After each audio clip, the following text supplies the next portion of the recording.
औरंगजेब के उत्तराधिकारी। बाबर ने जिस बादशाहत की नींव डाली थी और अकबर ने जिसे मजबूत किया था, वह औरंगजेब के बाद बर्बाद होने लगी। औरंगजेब के 11 उत्तराधिकारी दिल्ली की गद्दी पर बैठे, पर उनमें दो एक को छोड़कर कोई भी योग्य ना निकला। उनमें जिन्होंने कुछ नाम किया, उनका संक्षिप्त परिचय आगे दिया जाता है। बहादुर शाह। औरंगजेब के बाद उसका बड़ा पुत्र मुअज्जम बहादुर शाह के नाम से बादशाह हुआ। उसने राजकाज संभालने की ओर ध्यान दिया और राजपूतों और मराठों से मेल कर लिया, पर सिखों ने दबा डाला। 5 वर्ष राज करने के बाद 1712 ईस्वी में बहादुर शाह की मृत्यु हो गई। वह चतुर और योग्य बादशाह था। यदि इतनी जल्दी उसकी मृत्यु ना हो जाती तो वह अवश्य बादशाहत संभाल लेता। बहादुर शाह के बाद दरबार में सैयद अब्दुल्ला और सैयद हुसैन नाम के 2 सैयद बंधुओं की तूती बोलने लगी।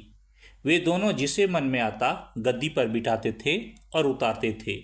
केवल 7 वर्ष में ही उन्होंने जहांदार शाह, फर्रुखसियार, रफ़ी उद्दराजात, रफ़ी उद्दौला और मोहम्मद शाह नाम के 5 बादशाह बना डाले।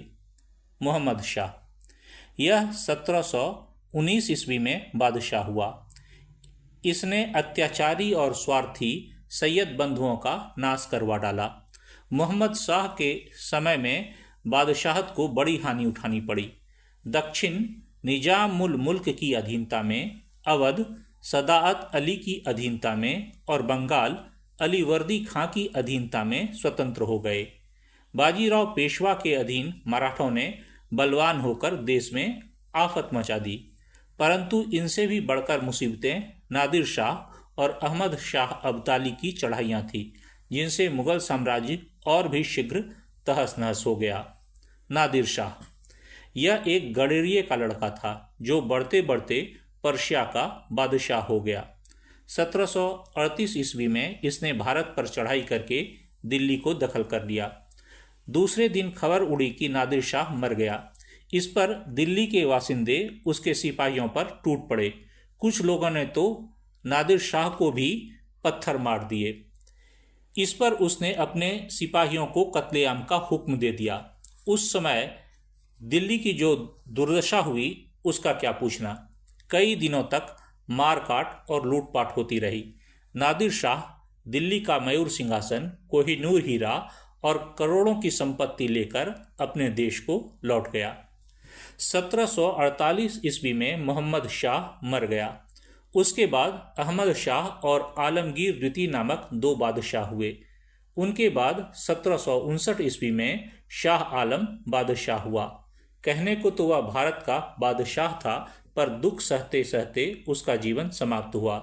दिल्ली दरबार की आपसी फूट, सूबेदारों की स्वतंत्र होने की अभिलाषा, भारत पर विदेशियों की चढ़ाइयाँ आदि कारणों से बादशाहत दिनों दिन बलहीन होती जाती थी और मराठे शक्तिशाली बनकर देश में उद्यम मचाए हुए थे।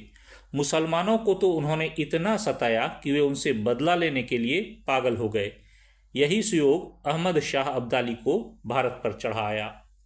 अहमद शाह अब्दाली यह नादिर शाह का खजांची था। उसने अपने मालिक के मरने पर कंधार दखल कर मोहम्मद शाह के जीते जी 1748 ईस्वी में भारत पर पहली चढ़ाई की, पर वह हार गया। अहमद शाह के समय में अब्दाली ने दूसरी बार चढ़ाई की और पंजाब दखल कर लिया। आलमगीर द्वितीय से चिढ़कर तीसरी बार चढ़ाई कर दी। इस बार उसने दिल्ली तक लूटपाट की, परंतु मराठों के सिर पर शक्ति का भूत सवार हो रहा था। उसके सरदार राघोबा ने दिल्ली पर अधिकार जमा लिया और पंजाब में भी खूब लूटपाट की। उनके अत्याचारों से दुखी होकर मुसलमान सरदारों ने फिर अब्दाली को बुला भेजा। पानीपत की तीसरी लड़ाई। अब्दाली लगभग 50,000 अफगान वीर लेकर भारत में आ पहुंचा। उसने पानीपत के मैदान में डेरा डाल दिया। मराठों ने अब्दाली का सर्वनाश करने के लिए भारी तैयारी की। उसका प्रधान सेनापति सदाशिवराव भाऊ लगभग 3 लाख वीर और बड़े बड़े तोफखाने लेकर लड़ाई के मैदान में पहुंचा। 13 जनवरी 1761 ईस्वी को पानीपत के उस प्रसिद्ध मैदान में दोनों शक्तियों की भिड़ंत हुई। दिन भर लड़ाई होती रही। अब्दाली ने अपनी सेना को कई भागों में बांट दिया था। उसने मराठों पर चारों ओर से चढ़ाई कर दी। मराठे इस युद्ध में न ठहर सके। लगभग 2 लाख मराठे खेत रहे। उनके बड़े बड़े सरदार मारे गए। बाकी सेना भाग गई। मराठों का और उनके मराठा साम्राज्य स्थापित करने का हौसला भी जाता रहा। शाह आलम के समय की एक बड़ी घटना यह भी थी कि उसने 1765 ईस्वी में बंगाल, बिहार और उड़ीसा की मालगुजारी वसूल करने का अधिकार दे दिया था। इस प्रकार दिनों दिन दिल्ली की बादशाहत का मूल्य घट रहा था। 1806 ईस्वी में शाह आलम की मृत्यु हो गई। इसके बाद 2 बादशाह और हुए, अकबर द्वितीय और बहादुर शाह द्वितीय, जो अंग्रेजों से पेंशन पाते रहे। 1857 ईस्वी के गदर में बहादुर शाह शामिल हुआ और पकड़कर रंगून भेज दिया गया। वहीं पर 1862 ईस्वी में उसकी मृत्यु हो गई और बाबर का वंश सदा के लिए समाप्त हो गया। मुगल साम्राज्य के नाश के कारण।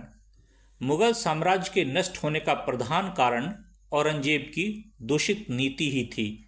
उसने जजिया कर लगाया और उसे कठोरता से वसूल कर हिंदुओं को अपना शत्रु बनाया। वह किसी पर विश्वास न करता था। इसका फल भी बुरा हुआ। इससे राजकाज में बड़ी असुविधा हुई। दक्षिण में बीजापुर और गोलकुंडा से युद्ध करने से भी दिल्ली की बहुत शक्ति नष्ट हो गई। मराठों को आरंभ में ही न दबाने से और बादशाहत के भीतर आपस में ही गोलमाल होने से मुगल साम्राज्य की ताकत बहुत घट गई। बादशाहों की विलासिता, शासन प्रबंध की कमी और औरंगजेब के बाद बादशाहों की कमजोरी भी बादशाहत के चौपट होने के कारण हैं। नादिर शाह और अहमद शाह की चढ़ाइयों से तो मुगल साम्राज्य अंतिम दशा को पहुंच गया।